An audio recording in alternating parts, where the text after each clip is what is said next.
Guys, Yeah, you we know, to not go ahead. underestimate the threat.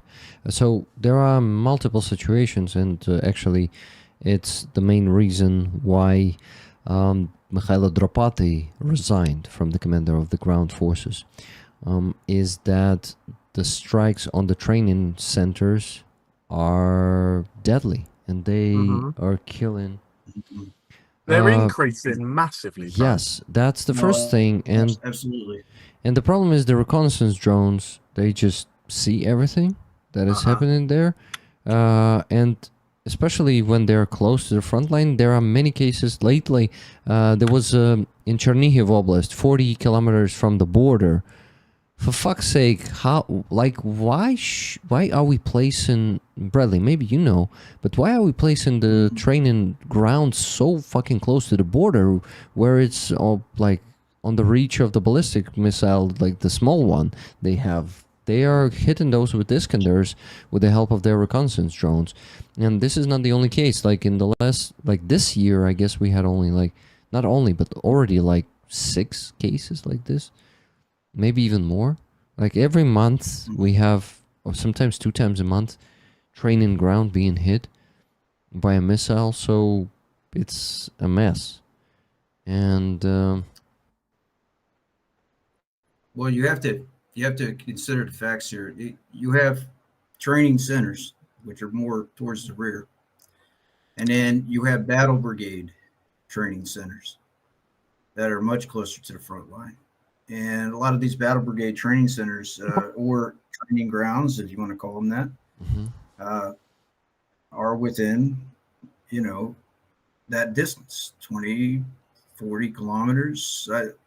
This this is old information, so it's not anything that's OPSEC anymore. Yeah. But when I was working in Chasser Yar and Kramator's training the guys over there, 17th Tank Brigade in 2023, we were 17. The main training ground was 17 kilometers from the front, Huh. and every day we were out there training. We had Russian artillery, 152 millimeter artillery firing over our heads. We could hear it ripping through the air. I was doing a SRM, short range marksmanship with AKs with the guys. We had them online. We had artillery blowing up on the other side of the hill. Uh, it's the positioning of the forces, and a lot of times these battle brigades, they don't really have an option. They have to deploy these training grounds closer to the brigade sectors of operation. Uh, but I will tell you one thing: the number one killer of these training centers is that number one, there's no, a lot of times, there's no link to like the local like PVO or the air defense network, or Mhm.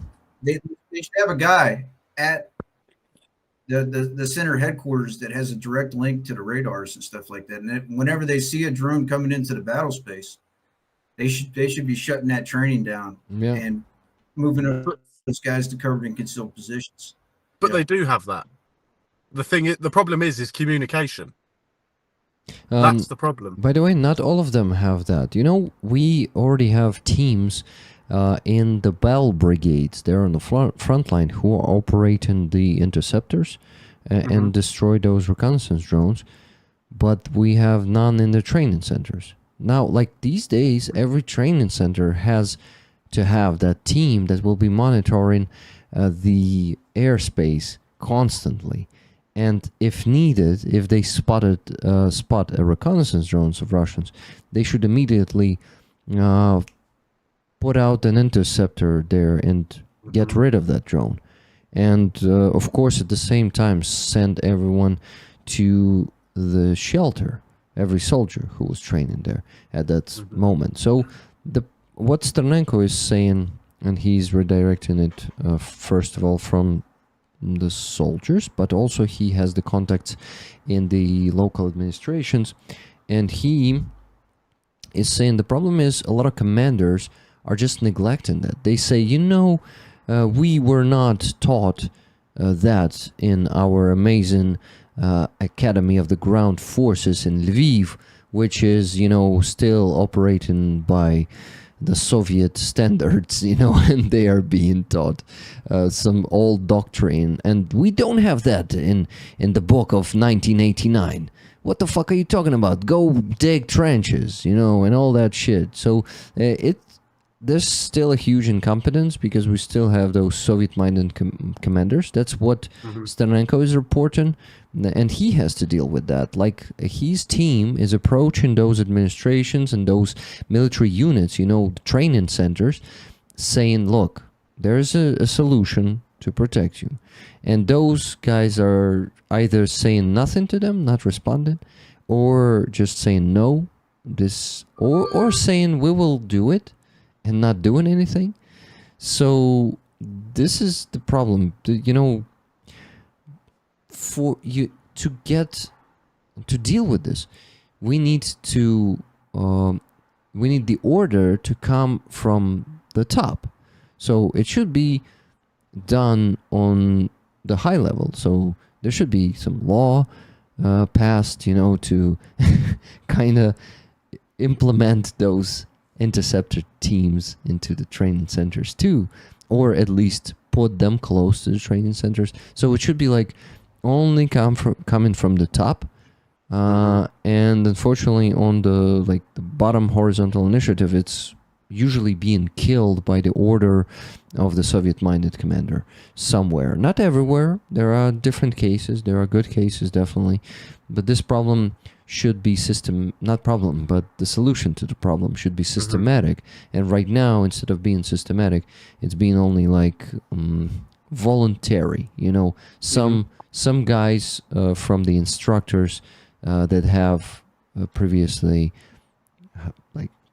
operated some FPV drones, they connect Sternenko, they themselves organize a small team, you know, equipage, we call them in Ukraine, to intercept them. And yeah, that's how it appears. But do you not also think as well, like what I've like in like, I'm going to say Western militaries, like, correct me if I'm wrong, but in the British Army, it was everybody was trained to do every job. Like, don't get me wrong, like, if you was in a rifle company, obviously you didn't learn how to use a javelin or a mortar or anything like that. Like, that was a specialist role within the infantry. But it's like everybody knew how to do everybody's role. So it was there, like, the privates could do a lance corporal's job to a corporal's job. A corporal could do the sergeants to the platoon commanders. The sergeant could do from the platoon commander to the company commander. Like, everybody was like 2 roles up. Everybody understood how to do every job.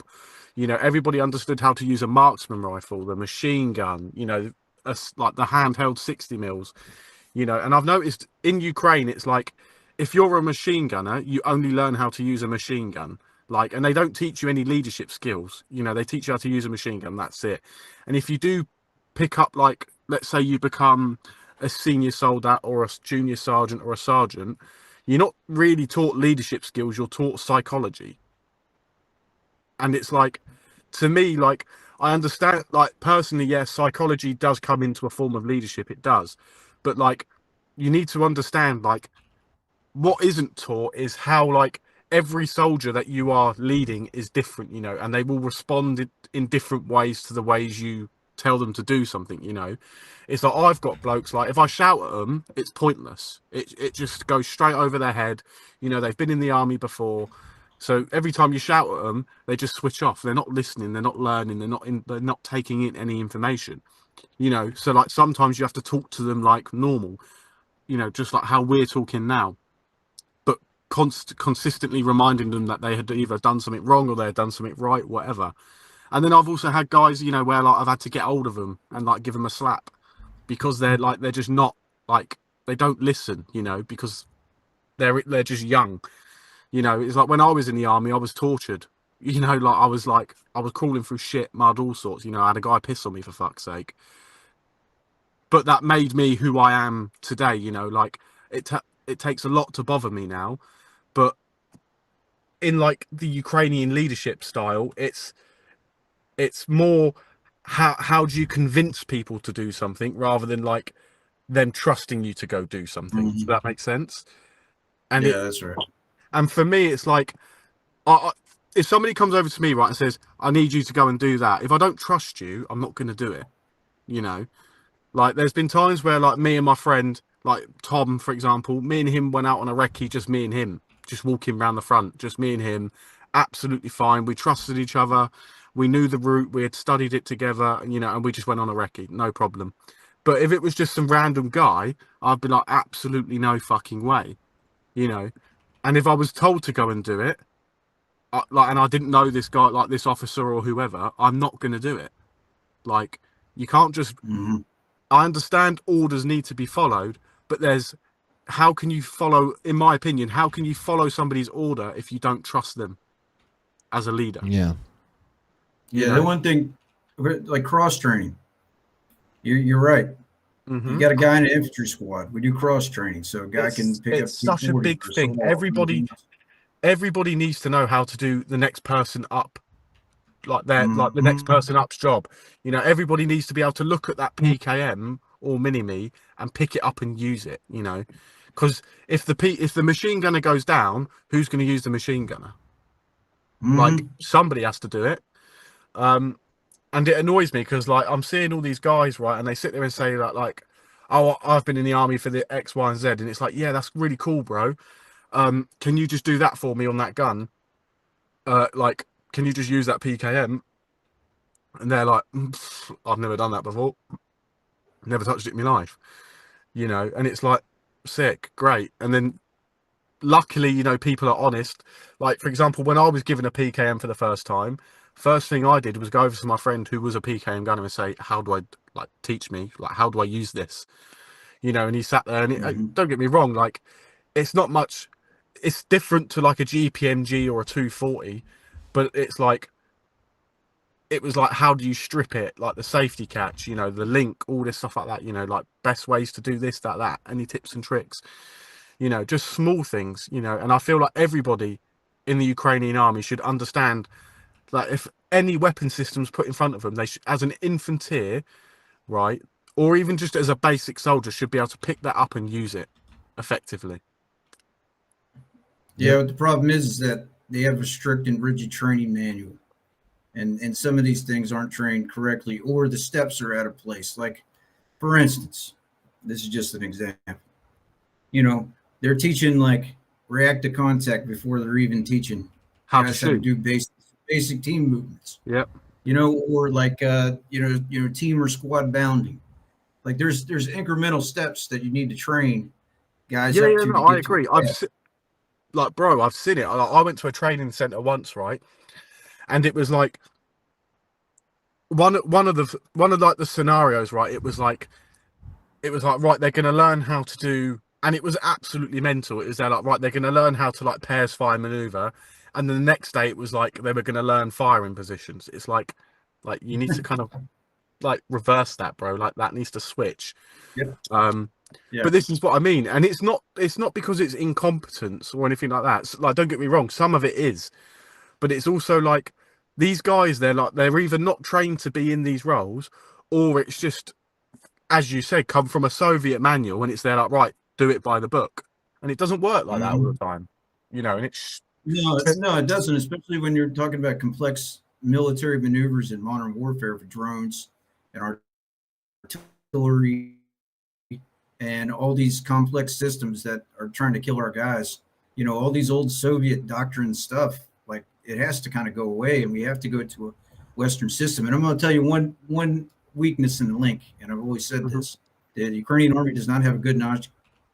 They need to work on their non-commissioned officer corps because you got officers doing jobs that sergeants are doing, that sergeants should be doing, Yeah. and you know, there's no leadership a But do you lot of not think times that at the also squad. might be like a form of micromanagement? Yeah, I think so. I think it might be like that Soviet era stuff that they don't want guys to think too much and all that other stuff. Mm-hmm. Hmm. But I've been a big proponent. I went up to Kiev and National Defense University, working doing some things. Hmm. Uh, not exactly at the location or anything, just saying. But working with the NCO Corps and trying to give these guys lectures on Western military, Hmm. NCOs, what their roles and responsibilities are, how these guys should have leadership and guidance and what they should do. And a lot I, of these I, senior I'm, sergeants, and I'm talking about senior sergeants, man. I'm talking about yeah, yeah, yeah. chief master sergeants. They're all like, we're just trying to do our jobs, but at the same time, it's like this Hmm. with the If a new officers. in the British Army, if like a new officer like turned up, right, and he was a one pip, been in battalion for like a month, who do you think he like listens to? The platoon sergeant, the Mm-hmm.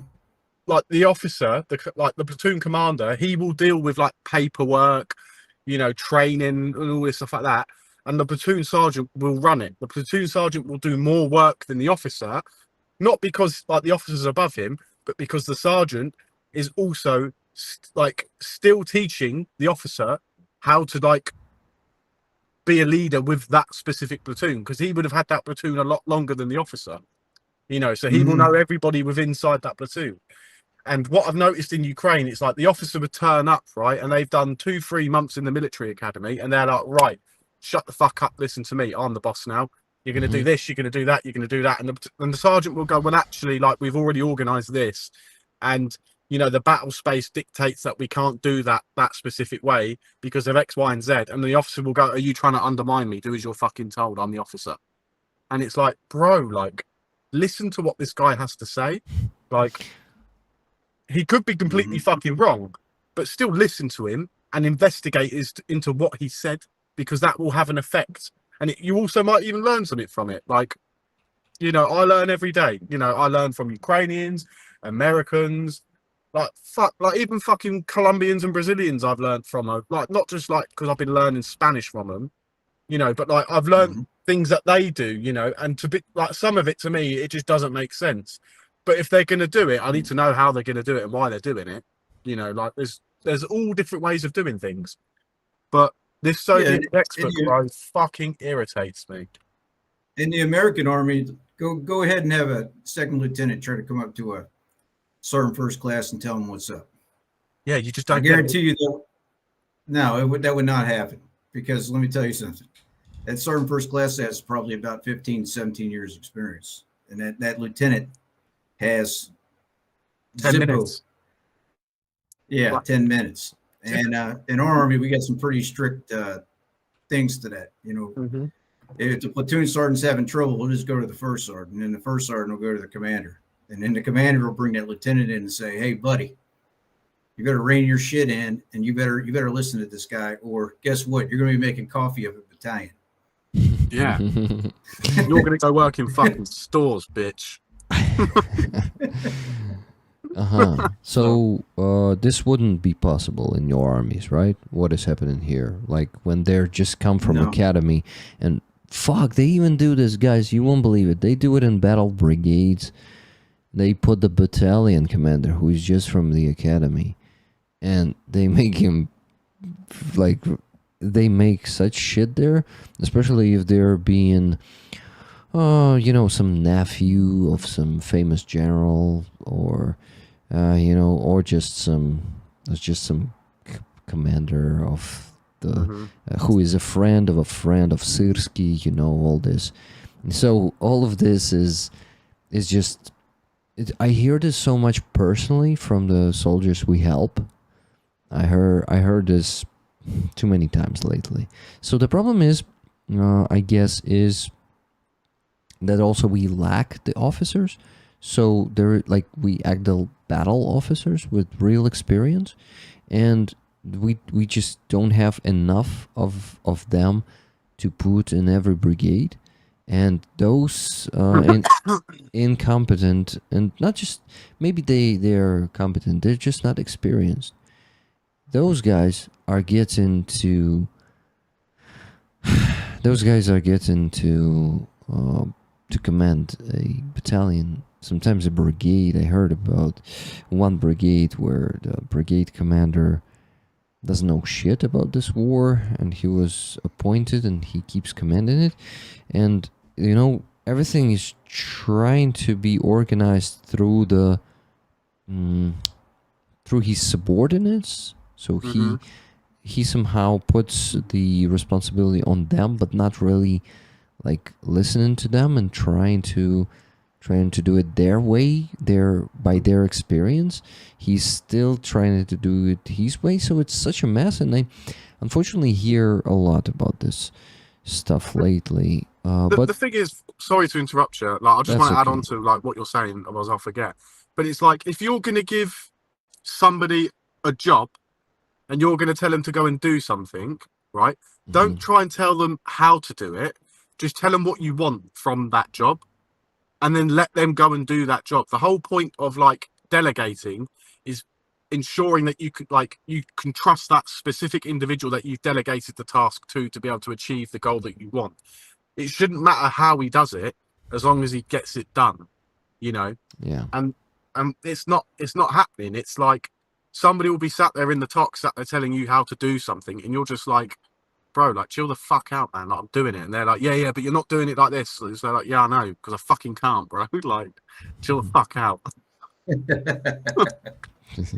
It's all about mission accomplishment. But to be a good leader, you don't need to be a guy that's just sitting there yelling and screaming.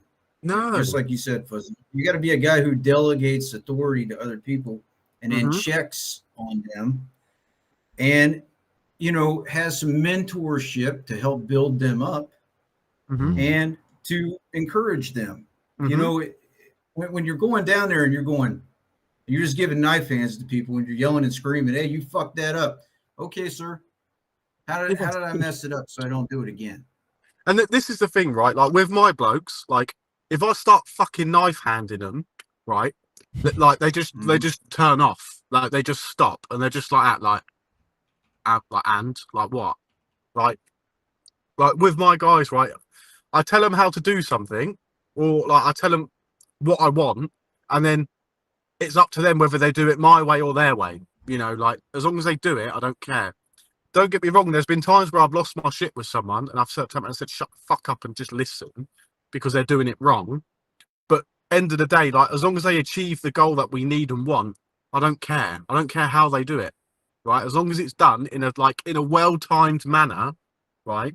And they take as less risks as humanly possible, and as less risks as like the situation is at the time, I don't care. But if they turn around and say to me, like, I can't do it, like, we're being fucking smashed by artillery, I'm just gonna well, fucking hide then, bro. Why are you telling me? Just hide. Like, I get it. Like, if you're gonna ignore me, like, I get it. Like, just make sure you like tell me something so I don't have to come out there looking for you. But no, it's one of those things, right, where, like, as I say, with leadership, everybody has their own ways of dealing with things. But obviously, with my guys, like we call ourselves black sheep for a reason. Like most of the guys, right? Like, if I turned around and said, like, you're a little bitch, I'll probably end up having a punch up with them, just because, like, they are like feisty. Do you know what I mean? They like a row. They like an argument. But like, we've also got some other guys, right? And they're very, very, they very much dislike like confrontation, but they'll do the job. They're the guys, right, that will sit there and will think all the mathematical, like, gay stuff. Like, they're very quick with maths and all that stuff, and that's good. So it's like, right, okay, you can do the artillery compass then, or something mental. Like, there you go, do that. And it's like, right, okay, make sure it's pointing this way and all this stuff. It's all about, like, because there's been times, like, for example, with me, right, I can do the mortar sight and every job on the mortar. The only job I can't do is the artillery compass. That's literally the only thing I can't do. And I've been doing mortar since 2023, right? And I keep trying and I keep fucking it up. But for me, like, when it comes to numbers and stuff like that, and like adding and multiplying, which is what you have to do, like, you have to convert it and all this stuff like that, the Bosel, I can't do it. So I rely and I trust that there's a specific guy on the crew that can do that for me, and that's not because I'm shit at my job. It's just because I'm shit at that specific task. Like, we all have our strengths and weaknesses, and it's all about utilizing each other fairly so we can be a team as such. But Right. I don't know, It's bro. about Like, finding those. It's about finding those stores in the roof, I guess you can say. yeah, When we're training these guys, I just got done with the 8-week training cycle. I can't tell you the unit or anything, of course. But we had a company of guys, and you're absolutely right about the way you have to talk to these soldiers. You can't go drill sergeant with these Ukrainian guys. You have to be like come on. rigid, but you have to be nice. Yeah, you Yeah. have to like, and you're right about the convincing part, right? Mhm. I'm teaching react to contact, and the guys are like, "Why in the hell would we put guys on the flank when we're shooting towards the front?" Like, hey, guy, you need you need to move around the enemy to get to the flank, to expose the flank, and then assault their flank. And then you guys have suppressive fire, you shift fire, you lift fire, all that other stuff. And I had to like put it on a board and like show these guys, and actually, like when you're training these guys, you have to convince them that it works, because they'd be Yeah. like, "Oh no," and then you get those good idea fairy guys. Mhm. Oh, well, what if there's a minefield over there? What if the Yeah. fucking space Mate, when they marines do come that, down? bro, like, sorry to interrupt you again, but I've had it before. I'll be sat there trying to talk to somebody about a specific thing, and they'll go, "But what about the FPV?" And they're like, "Well, what the fuck about it, bro?" Like, I feel like Donald Trump when he goes, "So what if a bomb drops on your head?" That's actually how I feel like when I'm talking to some people. Sometimes I'm just there like, "Holy fuck, bro!" Like, just listen. Like, this is like best case scenario. If there's an FPV, you're obviously not gonna fucking do it, are you? Oh my god! Like, now I'm so glad that you've mentioned that, because I am not the only one. Fucking No, you're not. Yeah, yes. you're not the only one, man. Because let me tell you, like, and I explained it to these guys like this. I said, "Look, guys, we're teaching the bare basics, fundamentals. If you're going to build a house, you don't start with the fucking walls and the windows and the roof. You have to build the foundation. And what we're doing is we're teaching you foundational basics, so you guys know how to provide suppressive fire. You guys know how to maneuver on the enemy. You know how to assault through the objective. All that once you know those things, it becomes second nature in your mind. And then when you run into other circumstances or situations, then you can adapt to the battlefield. Yeah.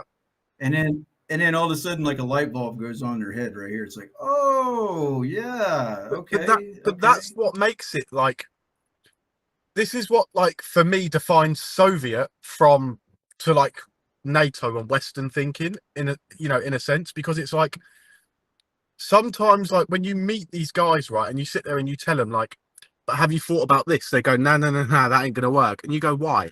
And they say, "Well, in the textbook it says that you should do this." And it's like, yeah. But what if, like, you can't do that one specific thing? Have you thought about this? And they go, "Well, no, because the textbook doesn't say that." It's there, like, exactly, like, take a step back, look at, like, sometimes when I'm on the ground, I take, like, if stuff's going wrong, I take a step back, I have a breather, I look left and right at, like, the situation, and then I will make a conscious decision as to what I feel is best at the time. But like with these guys, it's like, not, I say these guys, I mean, like, specific certain individuals, it's like it could all be going wrong, but they will still follow the textbook. For me, the textbook is a guideline. It's like, if all else fails, you've still got something to fall back on. That's just the way I look at the textbook. I try to explain it to certain individuals and stuff like that. I'm like, yeah, but the textbook's not always right. Like, sometimes, like, there's been times where, like, I've looked at somebody who's got, like, been in, like, my friend John, for example, like, he was in, like, the US Army for like 25 years. Like, he had a full career, everything, come out here. There's been times where I've been on the ground and I've looked at him and I've gone, "The fuck do we do?" And he's just gone, "Right, this is what we need to do." And it's like, right, okay, doesn't make me a bad leader. That's me looking at other options, because they're all within the team, and there's no shame in looking at other individuals within the team and going, "Right, tell me, what do you think is best?" There was, for example, there's one time we were driving along, and on the recce mission, there was no like tape in the road. When we drove through it the next day, there was, like, red tape all along the road, and I've told the driver to stop. I've got out the car, and I've, like, in my head, right, it said, like, it makes sense if the blokes stay in the car because it's safer, right? And John went, "Fuzz, mate, fuck that. What if something hits the car?" And they're like, "Yep, get out, get out." That's not him being, like, disobedient or anything like that. That's him like saying like, "Fuzz, mate, other things do fly in the air here, like like they're moving." Yeah, cool, bro, get out, just get out, like. And we left the car and fucked off. And then we went back for it like an hour later. But it was like,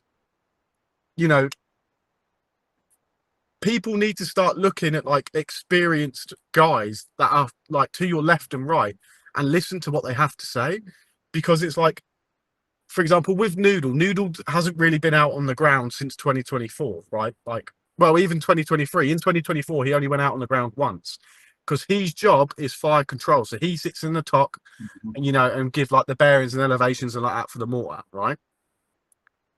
If he tries to tell me, like, he doesn't sit there and tell me what to do because he knows I've got more up-to-date ground knowledge of that specific area. So he's not going to sit there and tell me, "Fuzz, mate, you fucked this up. You need to do this. You need to do that," and micromanage me. He sends me out and lets me get on with it and just do you, Fuzz, mate, right? Like, at the time, he was the team leader. It was delegating, right? You're in charge. Fuck off. Deal with it. And it's like, okay, fine. But you're not going to get that with Soviet standards, because it's like the officers, not all of them, but a lot of them lately, are not going out on the ground, but yet will sit there on a radio or over signal and fucking tell you to move left or right. And it's like, some of these guys are in a gunfight, sat there saying, "We can't go left, we can't go right," but they don't want, but the officer don't want them to go backwards. So he's like, "Right, we'll go forward then." It's like, "Well, fuck, now we're gonna die," like, and then like the guys.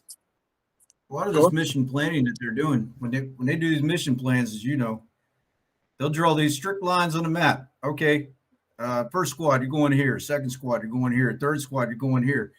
And then you're going to take these objectives. Well, what if first or second or third squad runs into the enemy and they can flank right or left? Well, that's not in the plan. Well, guess what?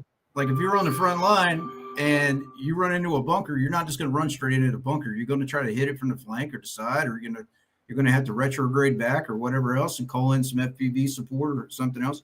There's just not. This comes back to the topic we talked about before. There's not a lot of flexibility of leadership in these squads, and the problem is that you got a platoon leader who's running all three squads like a sergeant. And he's got two other radios. He's not only talking to the commander rota, company commander, he's talking to the battalion commander at the same time, like this. Bro, I've had it once, right? And it was actually pissing me off. It was on a mission I did in fucking like November, I think. Yeah, October, November, one of those months. And it was fucking awful. So I've got my pelters on my head. I've got that connected. So I've got a radio like on my plate carrier, and I'm hearing like these like fucking speak, and then I'm listening to what they're doing in front of me, like at the top, like on like the objective on the X. So I've got command and control, the blokes, and then I'm on signal, and I'm trying to manage 3 comms pieces of equipment, and I was just like, right, I'm turning that one off. That can fuck off. Like, do that. Right, you can fuck off. Like, and my brain was just fried, because it was like, I was sat there for 6 days. Like, don't get me wrong, it's not long, but when you're sat there and you've got, I shit you not, like 30, 40 people all screaming in your ear, and because I'm on a 120 and I'm a brigade level asset, I've got 30, 40 people trying to like sit there and call for mortar fire. Then I've got Noodle trying to like correct like the numbers and all that stuff like that. And then I would have another guy call for fire. Noodle's trying to deal with that. And then I've got Noodle sat there telling me what to do. Then I've got the bloke sat there asking questions. And I'm just sat there like, just like on the position, like about to have a mental breakdown. Here's how you sound on the radio. Hey, Bravo 23 is Bravo 26. Troops in contact. Out. Yeah. And but because I don't know why we did it, right? That we had, so obviously we had the Motorolers, we had the Harrises, and then we obviously had Signal as well. So, like we're sat there and I've got 3 comms things all going off at once, and each one is doing different things.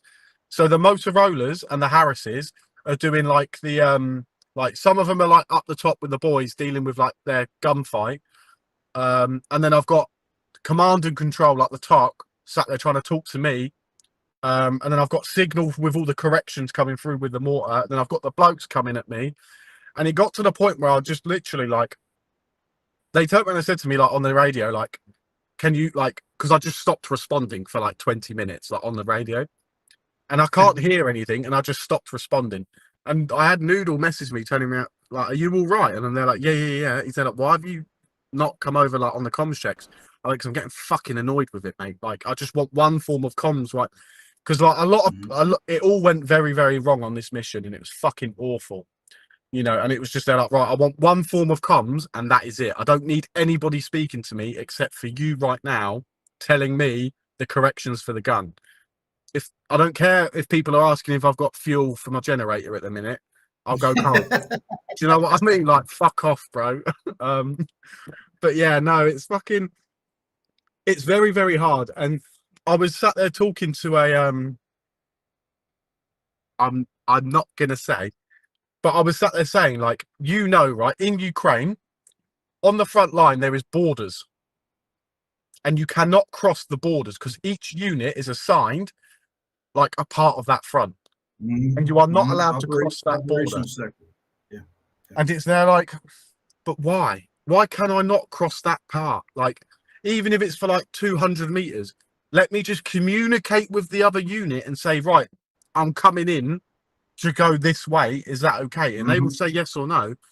It's a big thing. Like, and because like the communication, everybody loves playing Warlord. It's a Soviet thing again.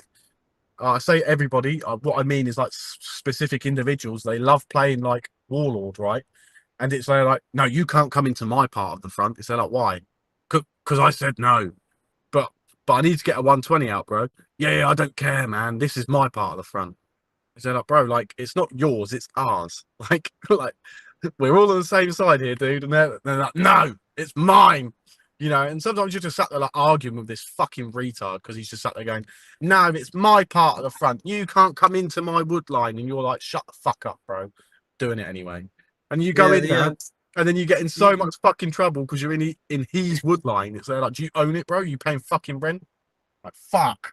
Sorry, that was an experience. Doctrinally, you know, you have to have communications with the unit to your left, to your right, to your rear, like, and there needs to be direct communication. And that's one of the problems that a lot of these battle brigades are having, because you're absolutely right.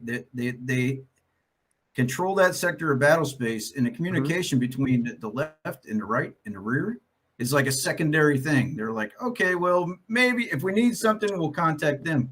No, you need to have communications with them at all times. What if you got a Russian unit smashing you on the rear or smashing you on the left or right flank? You got to know that. But this is why, like when I was working with Azov, right? Because it's such a large thing, it was like Azov, for example, like what this battalion would have this part, this battalion would have that part, and this battalion would have that part, for example. So let's say you've got 3 battalions and they're all operating in like different sectors, right? Like this, like that, right? All of them would cross their arc, which is what you should do. And everybody was communicating. So it's like if I walked into, for example, 3rd Battalion's tree line, they would know I'm coming because I've told them I'm coming, for example. But then you get some brigades that are like managed by Soviet warlords, and it's like you can sit there and say, right, I need to go into that wood line for like an hour, and they're going to be like, no, get the fuck out of the wood line because the commander's going mental. And it's there like, for fuck's sake, bro, like, stop it. Just stop it. Because now I've got to walk an extra, like, for example, 10 kilometers that way because a fucking FPV landed like 200 meters that way. So now I have to go all the way around to try and not get seen. You know, it's like... And the thing about that is, man, that could be deadly. Because let's say you need that key piece of terrain to accomplish your mission. And if you have to walk to a different area, you're going to get exposed or committed to enemy forces that you didn't know were there. Like that's deadly stuff. But it's like I went on one mission, right? And we were for a 120 for like the first, I think it was like 2 or 3 days or something like that. We were the furthest forward, like we were in front of like the flot, like the forward line of troops. We were the furthest forward team out on the ground at the time. And we were told, don't worry, there's a Ukrainian fucking PKM position like 300 meters down to your left. So if you get into any trouble, they'll come. And it was like 3 or 4 guys apparently with a PKM or something like that, and some like other shit.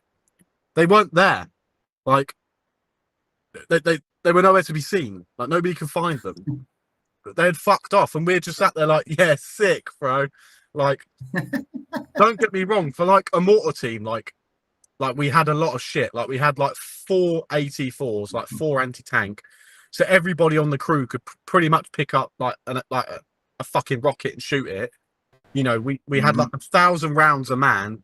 You know, we had like fucking like we were basically geared out as if we were going to go and assault a trench. But the reason we needed so much kit and equipment was because of the mission we were doing and like the area we was in. I'm not going to say where or fucking whatever, but it was like, it was very much like, come on, like they're meant to be there. If they're not there, like, because in my head, as like a detachment commander, to me, that's an asset I can bring if I need it, because that's what I was told. If I need them, they'll come. So they're like, right, okay, calm down. If anything goes wrong, at least I've got a machine gun coming. No, not fuck all, bro. And I only found out the day it all kicked off and started going wrong, and I was there like, yeah, brilliant, fucking lit. Well, that's the thing. You're a mortar team, so you need these battalion level like attachments to protect your security.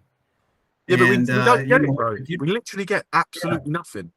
And it's like, I remember, like, I turned around and said, okay, fine, no problem. Give me a machine gun for the mortar crew. They went, nah.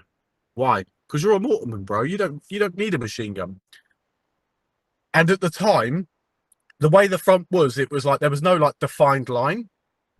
It wasn't like where if you go down to like Zaporizhia, it's there like the line here, like the Russians there, the Ukrainians here, then obviously all the rear echelon troops and all this stuff like that. It wasn't like that. It was fucking, bro, like we had fucking Russians get like literally like fucking getting killed by our drone teams because the Russians would like walk into the drone team's fucking blindage and get shot by a drone operator. Like, so when I turned around and said, I want a fucking machine gun, my friend was there, like, he was a company commander. He was there like, yeah, fair one. But yeah, I had this Soviet dickhead turn around and go, what do you want one of them for, bro? And they're like, because the Russians are fucking everywhere at the minute. Like, they're like 10 kilometers behind the line, mate. Yeah, I say, sir, because I don't have any local area security for my mortars. Literally. And like, there's some, like, don't get me wrong. Like, if you're not going to provide me the security, not a problem.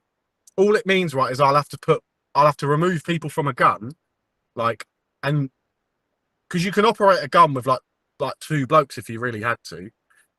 You just like, and you would just rotate them like off and on the gun, and then you would just have like the other 2 as security pushed out 50-60 meters wherever, you know. And it's like, yeah, sound, no problem. But then it's like, to be able to do that effectively, like I'm going to point the guys where the most common threat is going to be. And at the time, there was a Russian DRG unit spotted like 200 meters down the road from our mortar position. So it was like, right, okay, I'm going to put the machine gun facing that way, but I didn't have a machine gun. So I just gave the blokes 2 ball spikes each and went, right, look that way. Like, let's just fucking hope it all goes well, bro. Like, fuck. Guys, as you maybe noticed, you know that wouldn't fly in Western armies. For a mortar section, you would have at least a fire team attachment, or you would have a machine gun team attachment. 100%, yeah, 100%. Yeah, and it's like, and like, don't get me wrong, like the assault team guys, like their job is very fucking shit, right? But it's like sometimes when I turn around and like Noodle said it once actually, and it pissed a lot of like commanders off. Because he went, no problem. If you're not going to give us like the fucking kit we need, provide us people with the kit that will use it and can do the job that we also need to do then. And they just got, they were so fucking angry, bro. Because he was there like, well, fuck them then. Give me these guys then. No, we can't do that. We can't do that. That's fucking stupid. All right, okay, bro. Okay. Guys, may I say something? I was gone for about half an hour. It feels like that. Sorry about that. But there was an awesome conversation you had. I made myself some green tea to get more energy, and it feels like I'm already getting it. Yeah, I guess I'm not that sleepy. I just wanted to quickly mention, first of all, awesome conversation. I was listening to you because I always plug in the earbud to listen. To the guests I left here alone, but this time you guys had something to talk about. So Fuzzy, to sum it up, total mess in communication, right? And sometimes misunderstanding between not even always Soviet-minded commanders, but we can generalize them like that. So yeah, just not providing. It's like the total misunderstanding of not misunderstanding, but like not understanding of the real situation on the ground by the commanders and ignoring the new challenges that appear. So new challenges are appearing that Russians are using these cloaks to squeeze in, not engage, but just go past the positions, get deeper, settle down there, in the rear, and then just go hunt the drone teams. And that's what Deep State is reporting for the last 2 months now. This tactics is coming. So I actually heard, hey, Psycho and Colucci, they transferred to the 5th Tank Brigade, heavy mechanized brigades, those are called now. And they say now they will be like their commander, and they have a good battalion commander and a good brigade commander. So they told that their battalion commander ordered to not go out for the drone teams, for mortar teams, not go out and work without the 2 guys guarding them. So riflemen, or machine gunner and rifleman. So at least 2 guys are going to be guiding a drone team, not guiding but protecting. So basically, a protection additional, like small unit, mini unit for the drone unit. So if commander is adequate and commander is really like ready to, change for the challenges, the new ones that there are appearing, they are taking measures. But not all the brigades, unfortunately, have those good commanders. Sometimes in a brigade, there could be like one good battalion with an adequate commander who will change it, and another battalion might be with Soviet-minded dickhead who will just it's not like when care. I was like what you're saying. Like when I was in Gore, there was a commander, and to be fair, he was a young lad, but he was a very very good commander because he cared about everybody that went out on the ground, And because I didn't have specific equipment at this time, I couldn't see at night, I couldn't do fuck all. So what he would do is in the evenings, whenever there was like a spare 25, 30 minutes, I'd have a thermal flyover of the position. And if anything was seen, it was like, right, okay, like there's people coming, like things like that. Like if they can't give me like that equipment because it's needed elsewhere, give me something else then that I can rely on. And he did that, and it's like, not all commanders are bad, and I really, really want to stress that. Like when I was in Gore, I had some of the best commanders. I also had some really bad ones. When I was in Azov, I had some really good commanders, but I also had some really bad ones. It's never perfect wherever you go, but it's never really, really shit. Obviously, don't get me wrong. There is units where it's there, like I don't even know how to fucking word it, but like a gang almost. Where they have they have their one specific favorite, and then it's like they have their little leadership group, and then everybody else can go suck a fart out their ass. It's things like that, bro. Like it's units like that are literally like self-sabotage, in my opinion. Yeah.